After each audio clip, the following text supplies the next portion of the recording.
देह में रगड़ के काहे जाल ए बम जी, छलक के जल हमर होई गइल कम जी। ए जी सुनी, देह में रगड़ के काहे जाल ए बम जी, छलक के जल हमर होई गइल कम जी।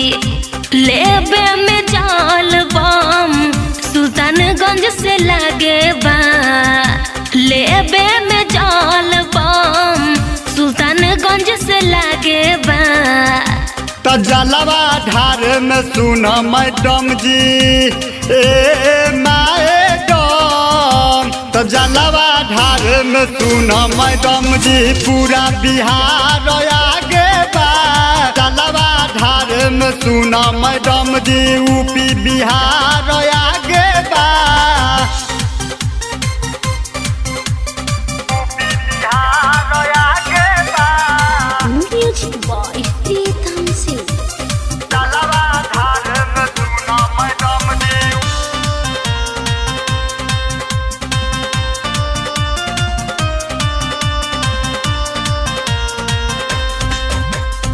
सभे लोग आइल बा करे पूजा पाठ हो, बोलबम बोल त बाटे जात हो।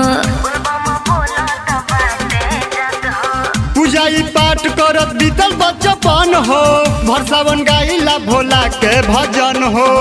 तोहरा लेखा बम बबुआ कतना पीछे आगे बा, तोहरा लेखा बम बबुआ कतना पीछे आगे बा।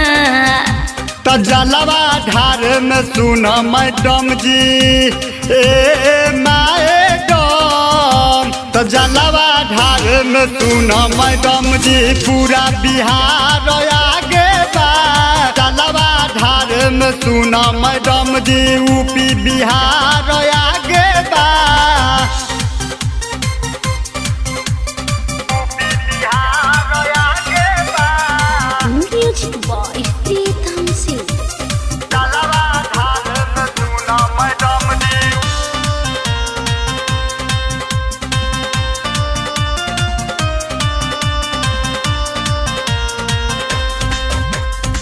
बम नरम हो के बात बतियाई, ढेर धकियाई जनी फरके से जाई।